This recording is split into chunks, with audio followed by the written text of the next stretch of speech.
50 incêndios misteriosos na Inglaterra na década de 70 e todos eles tinham algo em comum. Oi gente, tudo bom? Bem-vindos a mais um vídeo do canal. O vídeo de hoje eu vou contar pra vocês a história dos quadros dos meninos que choram e como eles ficaram tão famosos. Vamos começar contando a história desse pintor que é o responsável pelo quadro das crianças que choram. O nome dele era Bruno Amadio, mas ele era conhecido no meio artístico como Giovanni Bragolin. Ele nasceu em 15 de janeiro de 1911 na Itália. Ele era um pintor formado e ele fazia suas pinturas em Veneza pós-guerra. Bom, as pessoas falam que o Giovanni participou da guerra, então lá ele viu muita coisa horrível e por isso os quadros dele, Os Garotos que Choram, eram tão sinistros. São 27 pinturas das crianças chorando ao todo. Elas ficaram famosas no mundo inteiro porque além das pinturas originais, foram feitas cópias e muita gente tinha nas suas casas, inclusive no Brasil. E foi aí que surgiu uma lenda muito bizarra. As pessoas diziam que o Giovanni, ele pintava a natureza morta. Só que ele não vendia nenhum dos quadros, as pessoas não valorizavam muito o trabalho dele. Até que ele resolveu fazer um pacto com o diabo em troca de fama. E nisso ele prometeu que pintaria só crianças tristes. As pessoas diziam também que a alma daquelas crianças era aprisionada naqueles quadros e oferecidas ao diabo. A gente consegue ver também algumas mensagens subliminares nos quadros do Giovanni, que de algum modo é responsável pelas crianças estarem chorando. Algumas pessoas dizem também que o Giovanni ele confessou que o quadro era feito de crianças mortas que tinham sido sequestradas de suas famílias e tinham sido oferecidas ao diabo, por isso que ele desenha elas com a pupila dilatada, porque elas já estavam mortas. Bom, por ele ter ido à guerra, as pessoas dizem que essas crianças, elas eram crianças que ele tinha visto durante o tempo que ele ficou na guerra, crianças torturadas, crianças órfãs, crianças machucadas depois de bombas e etc. Que ele gravou aquilo na mente e pintou todas as crianças aprisionando a alma delas no quadro. Bom, não se tem certeza disso. O nome da coleção é Gypsy Boys, que significa garotos ciganos, mas as pessoas não têm provas de que eram realmente crianças ciganas. Junto com a lenda surgiu também um boato de que a única maneira de libertar a alma dessas crianças aprisionadas no quadro era queimando.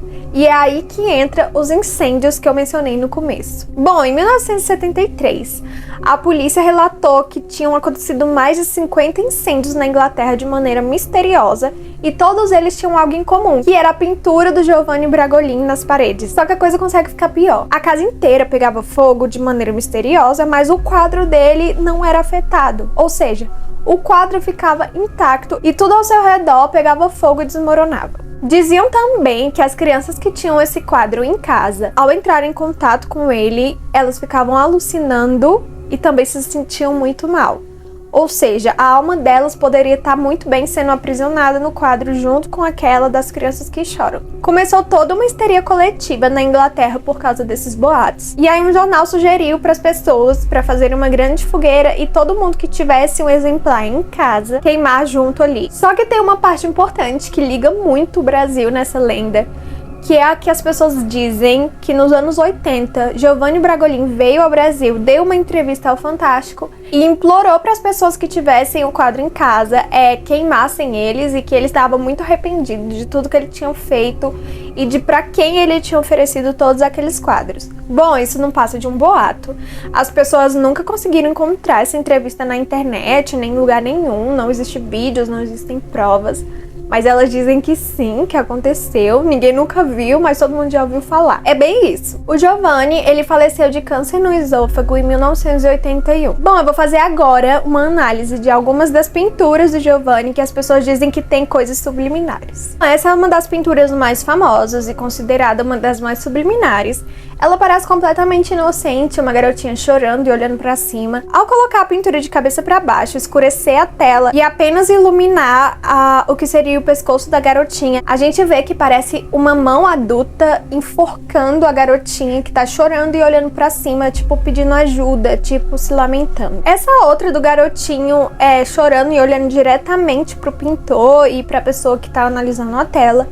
Ela, ao ser colocada de lado, as pessoas acreditam que é um monstro marinho engolindo a cabeça da criança ou um tipo de peixe, ou um tipo de lobo. E a criança já tá morta e não tá mais com um semblante de desespero, mas sim de quem morreu tentando lutar pela vida. Bom, como eu disse no começo, são 27 pinturas da coleção do Gypsy Boys. E bom, essas são as duas mais famosas que englobam esse negócio de subliminar que as pessoas conseguem ver.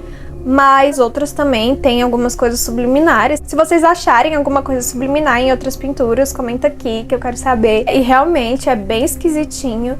Bom, vale lembrar que isso são lendas. As pessoas criaram essas lendas após esses incêndios meio suspeitos. E também foi provado que essas pinturas, elas demoravam muito para pegar fogo, várias horas, devido à impressão deles que era em alta densidade de compensado. Eu não sei muito bem o que significa, mas parece que era mais difícil de ter oxigênio. Pra gente ter o fogo, a gente precisa de oxigênio, então demorava muito mais para pegar fogo por causa disso. E as pessoas assimilavam isso, a maldição, que como não poderia queimar, não poderia libertar a alma das crianças que estavam presas no quadro. E claro que a história fica muito mais interessante se a gente acredita nisso. Bom, essa é a história de hoje. Me conta se vocês já sabiam. Eu achei muito interessante essa história, principalmente por causa do pacto, que geralmente a gente vê que esses pactos, eles duram 10 anos, né? E foi em 1970 que começou toda essa treta e o Giovanni acabou morrendo em 1981. Então é bem suspeito, mas não se tem provas, óbvio. Então eu vou ficando por aqui, gente. Deixa o like, se inscreve no canal, me segue no Instagram e a gente se vê num próximo vídeo.